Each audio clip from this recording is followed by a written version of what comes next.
Here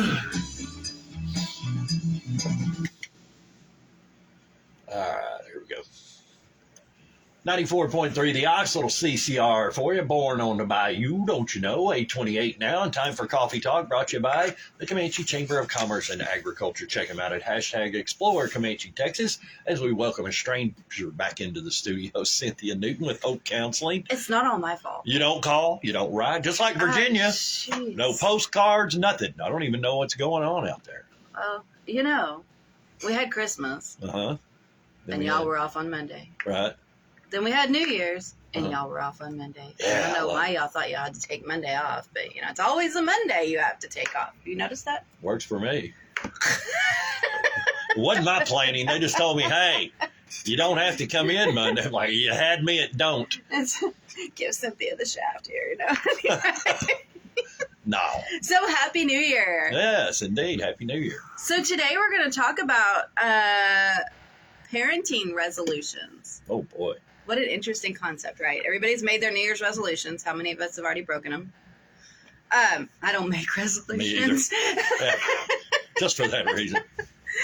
So, like, you know, you think about the gym membership, the meal planning service you've decided, or maybe you've decided this is going to be the year you finally get out of debt, finish the degree you started.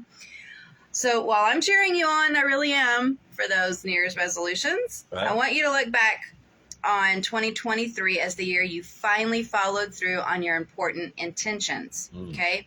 We're going to talk about something you might add that's a little bit of a different take. A resolution that will impact your family for years to come. A resolution that will bring peace and joy into your home in ways you've never experienced. A resolution that will reconnect with your children in a meaningful way. You're like, this sounds too good to be true. So in order to make that resolution a reality, I'm going to share 6 practical things you can start doing today with your children to become the parent that you've always wanted to be in 2023. This isn't a resolution about doing more, but rather a resolution about doing better, both better for you and better for your children. So you can become that parent you've always dreamed of being. Don't let that gym membership or new workout routine or financial goal be the only resolution you make this year, okay? Resolve to be the best you can for the most important people in your life. All right, so first off, rethink the way you spend time with your kids. Consider your day in and day out time with the kids. How often are you multitasking with dinner or laundry or the bazillion other things on your to-do list? Mine's like a trizillion, not just a bazillion, but while we're physically with our kids, we're not always fully present in mind, body, and soul. Because of that, we pay a price. If kids don't get some fully present and engaged time with us during the day, they will have their attention baskets filled one way or another, whining, clinging, interrupting, fighting with siblings, doing any of those sound familiar? I know that sounds like my house. Anyway, all of these behaviors get your attention, albeit negative attention maybe. I know it may seem silly to think a child would seek out negative attention when they don't get positive attention, but the truth is kids simply want their baskets filled with whatever they can get. You can turn those behaviors around by making a small tweak. It doesn't have to be major, but it's just a small tweak to the time you already spend with your kids. I'm talking kid-centered, intentional, and directly labeled time. 10 intentional minutes. 10 minutes. 24 hours a day, guys, we have. 10 minutes each day, one-on-one with each of your kids. 10 minutes. Okay, so with me, I have three kiddos in my house at this time. So that's, can we do the math? 30 minutes. Yes. Kyle knows math today. So that's 30 minutes of just individual one-on-one time for a total every day. And it's 10 minutes where they get to call the shots, whether it's a tea party, Lego building, dressing up daddy, you know, painting his fingernails. No. Oh, yeah. Hey, there's dads that will do that. A tickle fight, listening to their favorite movie, whatever the kids choose, you oblige, as long as it's an activity that can be reasonably be accomplished in 10 to 15 minutes, okay? And it's critical you are fully present for your time with them. What do you think that means? No distractions. Put your phone down. Don't answer that email. Turn off the show that you're watching. Your child is the center of your universe for those 10 minutes every single day, and it's critical you are fully present for your time with them. Lastly, be sure to label mind, body, and soul time activities at the outset. You can call it whatever you want, and when it's finished, say, I sure enjoyed our special time today. I can't wait to do it again tomorrow. So have that positive look at, okay, this is coming up again tomorrow. Your child will benefit from knowing you're committed to your time, plus you'll get credit in his mind for time well spent. All right, that's number one, time. Rethink the way you spend time with your kids. Number two, ensure your child's get enough sleep. This is a battle in every household. It truly is. Sleep matters a lot. Kids would never admit it. They're not going to. But they need regular bedtime and plenty of sleep to be at their best. These key components to a healthy, calm lifestyle, however, are sometimes the first thing we abandon as we celebrate the holidays. Some kids are back in school. Comanche, y'all go back to school tomorrow. Parents, God bless you. Y'all have had a long 3 weeks. Teachers, we love you. And we are looking forward to our kids coming back to school. Get out of here. Might have been back since last Wednesday, so I've been grateful for that. So that daunting piece of going back to school, getting back in that routine, how do you back up bedtime from the late hours we've been going used to? The most effective way to get your kids more sleep is to keep a bedtime early and consistent throughout the week, without much more than a 15-minute difference on the weekends. If you give into a late bedtime once, kids will think the hour on the clock is always up for negotiation. Okay? So keep that bedtime strict. That's one thing that, with my kids, it's very strict. They may not always be asleep, but we are in bed, all three of them, even the teenager. Okay? So he may take a little bit longer to go to sleep, but it's calm time, it's shut down time, and I will say they wake up fully rested, and it's great to have them in that schedule, because then it also gives me a little bit of me time after they go to bed.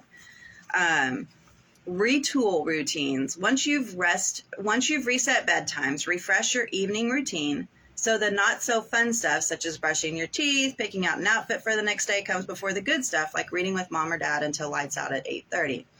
We call this a when-then routine, and it can revolutionize all the tricky times of the day. For example, when your child is done studying, then he can have 30 minutes of technology time. When your daughter gets dressed, packs her backpack, and makes her bed, then she can eat breakfast.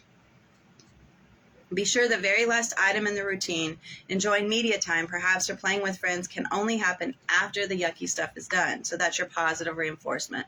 Start small by revamping one routine at a time. Don't try to take off the whole iceberg.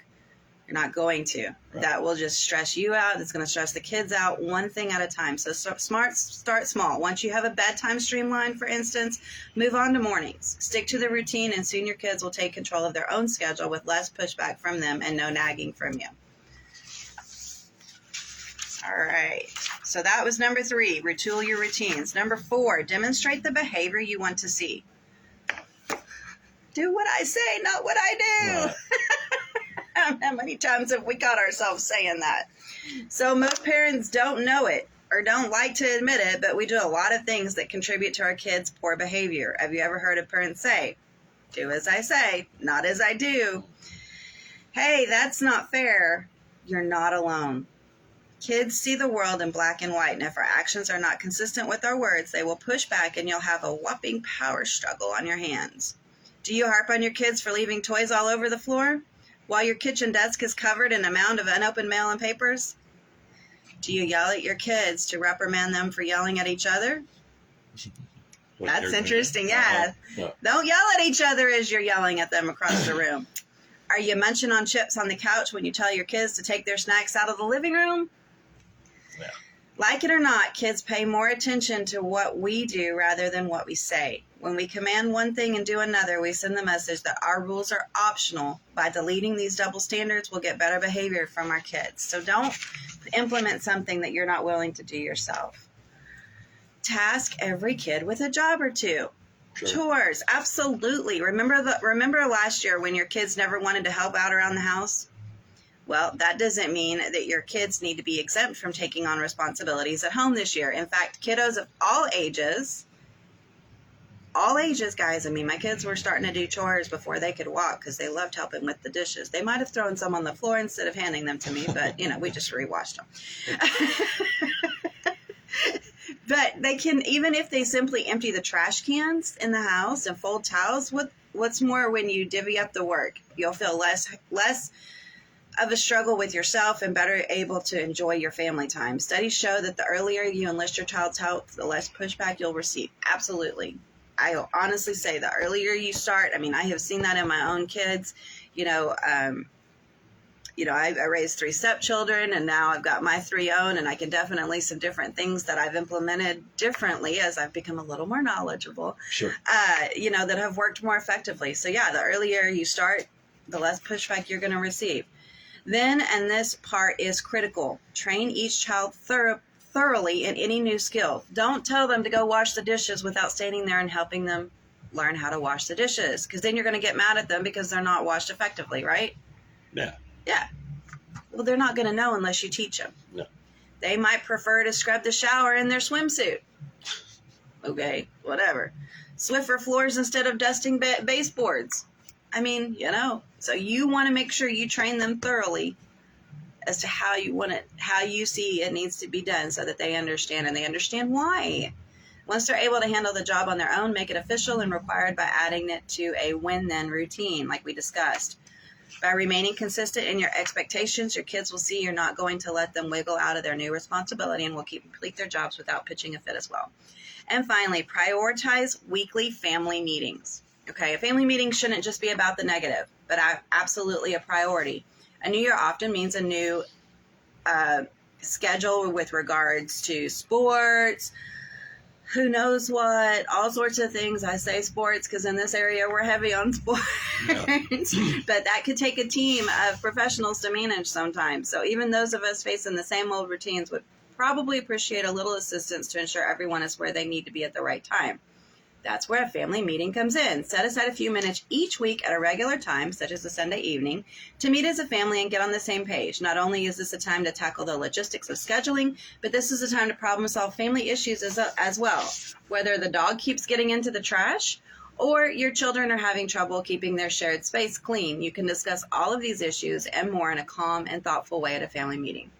To get buy-in from everyone, assign rotating jobs to each family member. Provide refreshments, snacks, and make it fun. Okay? I mean, this is our fun time. It doesn't have to be, maybe when y'all do s'mores, or maybe when you do that popcorn time or whatever. Not only will you connect as a family, but your kids will start stepping up and taking on more responsibility, and no one will be left behind. You won't forget them at that practice again. Yeah. It does happen. I mean, I am not going to sit there and lie. I mean, it can happen when you're trying to manage and you forget, and, your day runs longer or whatever, and then you're trying to figure out who's going to pick up that kid, and yeah, it can get kind of hairy for you as a parent. So make sure you're all on the same page. There has never been a better time to make a change in your parenting habits. Your family is too important not to be the center of your New Year's resolutions. Don't worry, even if the New Year's has left you feeling frazzled already, there's no need to hit that panic button. Let's start 2023 with these tips and tools and get ready for the most peaceful and most enjoyable year yet. And I am so excited because I'm going to be starting this with my kids and taking it to a new level, and I will let you know how that goes. But, in about a month, check back with me, Kyle. Yeah. Ask me how are my New Year's resolutions for parenting 30 minutes a day. Yeah, absolutely. Time. I'm excited about it. I mean, to really look at this and look at a different approach. And then just kind of sit back and go, you know what? Let's just take a different approach to the new year. So I'm excited. I hope y'all are excited and can get on board with this too. As always, guys, we're here for you. You're starting a new year. If you're seeing changes in your kiddos, you're needing more help. You're coming out of that holiday. You're getting those credit card bills, and you're starting to get a little depressed. I mean, we're here for you at Hope Counseling of Texas with offices in Hamilton, Comanche, Eastland, and Dublin. As always, give us a call, 325-356-1105. Anything that we can do to help you, we're here for you. Awesome. Cynthia Newton, glad to have you back. Thank you. Glad to be back. Happy New Year, y'all. At KYOX, in case of wind, we believe in covering severe weather. That's why when